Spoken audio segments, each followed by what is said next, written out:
Hi, I'm Dennis Phillips, and welcome to Everyday Reloading and Shooting.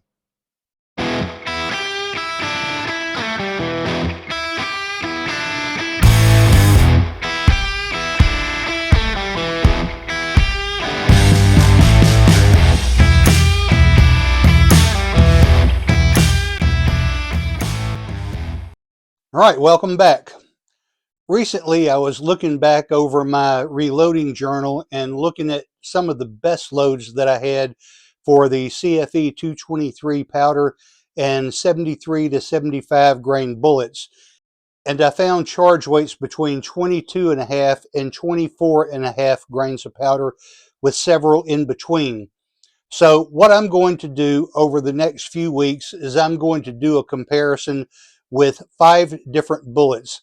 I'm going to look at a 73 grain ELD match, a 75 grain ELD match, a 75 grain boat tail hollow point bullet, a 75 grain Burger VLD target bullet, and a 77 grain Nosler boat tail hollow point bullet.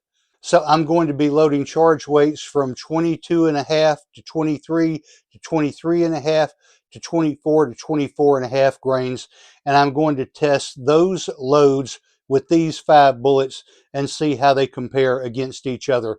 And we'll shoot 10-shot groups of each. So stay tuned, and I will be sharing the results as they're available. All right, welcome back to the channel. Today we're at the Georgia Gun Club, and today I'm shooting my Tikka T3X 223 mounted in a MDT Oryx chassis. We're continuing our load development with bullet weights from 73 to 77 grains using CFE223 powder with charge weights from 22.5 to 24.5. So I'm going to first shoot a fouling group using 73 grain ELD match bullets, and then we'll shoot the 75 grain ELD match. As always, you're welcome to enjoy the music while I fast forward through my shooting, or you can skip forward to the results that follow. Shooting at 100 yards.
All right, these seem to shoot similar to the 73 ELD match, with the 23 grains looking like it has the best grouping, but let's bring them in and take a look.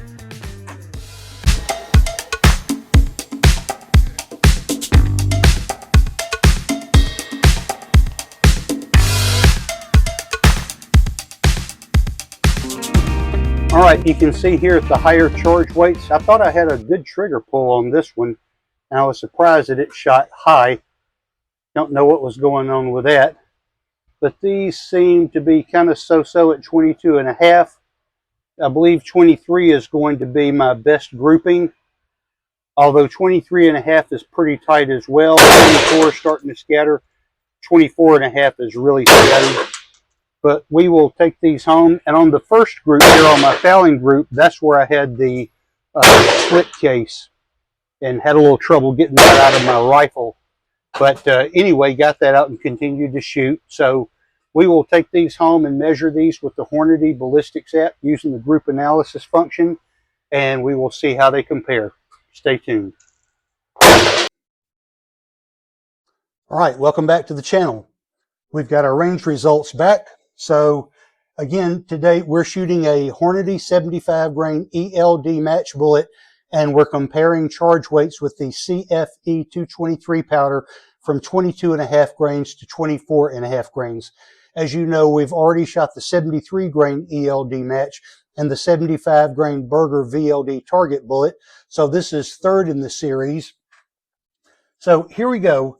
I was shooting 4 fouling shots, and as you saw in the video earlier, me getting up, getting around, moving around, messing with the gun, you saw that I had a split case, and that particular case, the bottom half fell out, but the top half wouldn't come out. You saw me try to bang that on the tabletop, so my solution to get it out was I chambered another round and forced it in on top of it, and then I pulled that out, so that pulled the upper half of the split neck out along with the case, and it was jammed in there so tight I couldn't get it to come loose. So I had a multi-tool there with me that has like pliers, and I ended up denting the round that I used to pull it out with, so I was not able to use that. I didn't even try to chamber that. It might have chambered, but deformed like that, I wasn't even going to try it. So before we get into this, here's a quick word on how I measure and mark my targets. To give you an idea of how I'm marking my targets here, I use the Hornady ballistics app and the group analysis function, in which you take a photograph of the group next to some unit of measure, in my case, a ruler. And you establish the caliber, the distance that you're shooting from, the measurement points on the ruler, and then you mark your impacts using that app. And then the app does the calculations for you. It shows your average point of impact, your group size, your mean radius, your height and your width of the group, and the elevation and windage. Here's a screenshot of this first group that I measured using the Hornady ballistics app. And I'll put it next to the group here. And you can see in this case, this red cross represents your average point of impact. So what that app does is it measures all of these shots, and then it establishes an average point of impact for all of the shots. And then it measures the distance from there to each one of these impacts, and it averages those, and that gives you a mean radius. In this case, we had a group size, and I've marked that with a blue line with a little tang here at each extreme end, and this is 1.40 inches, and this has a mean radius of 0.39. The red cross, again, is that average point of impact, and this is your windage, which is a minus 0.69 inches because it's to the left, and your elevation is 0.86 inches. And then you see pencil lines here where I've marked the area. So in this case, the app has determined that the group is 1.11 inches tall and 0.86 inches wide.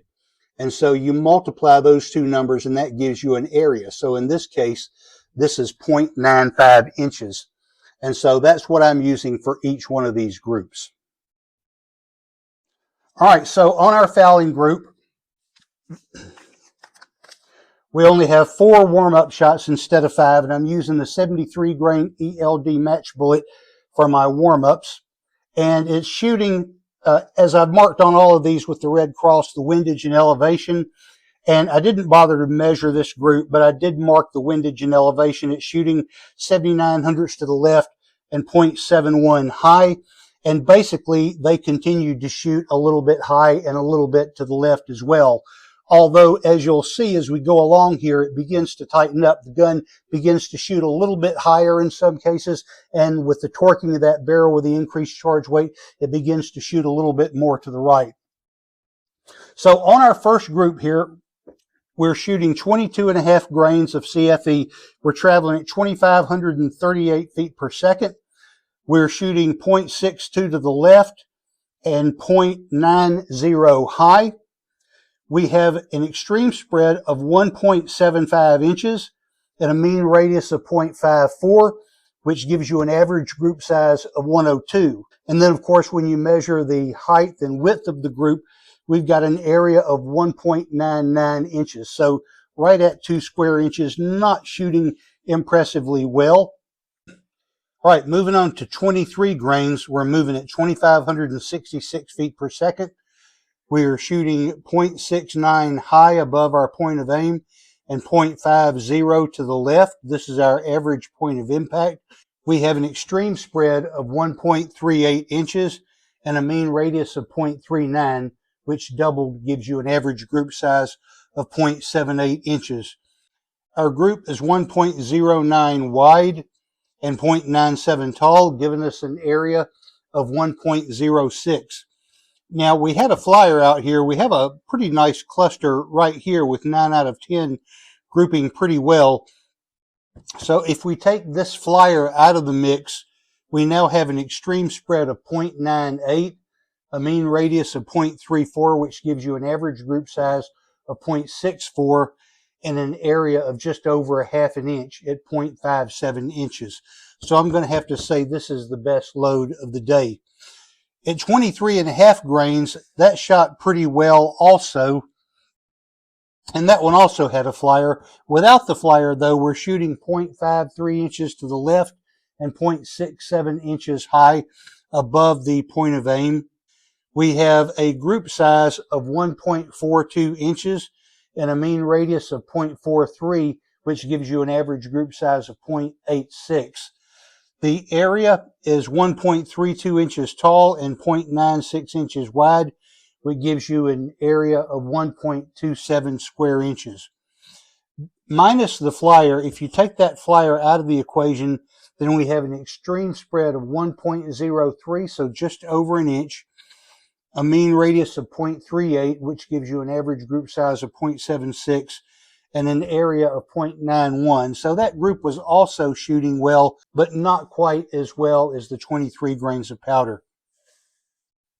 Moving on to 24 grains, we're shooting 0.57 inches to the left and 0.65 inches high, with our average point of impact right here. We have an extreme spread of 1.39 and a mean radius of 0.45, which gives you an average group size of 0.90 inches. And moving on to 24.5, the rifle is now beginning to shoot more to the right. That barrel is torquing and it's shooting higher and to the right. So at 24.5 grains, we're traveling at 2,650 feet per second.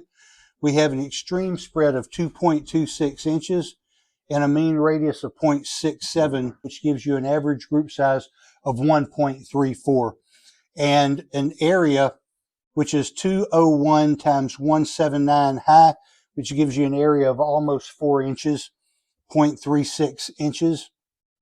Minus that flyer, however, you've got an extreme spread of 1.4 inches, a mean radius of 0.52, and an area of 1.44.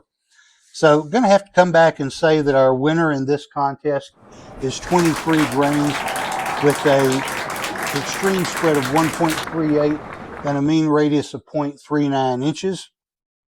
Minus that flyer, again, giving you an extreme spread of 0.8 and a mean radius of 0.32, or an average group size of 0.64 and an area of 0.57 inches.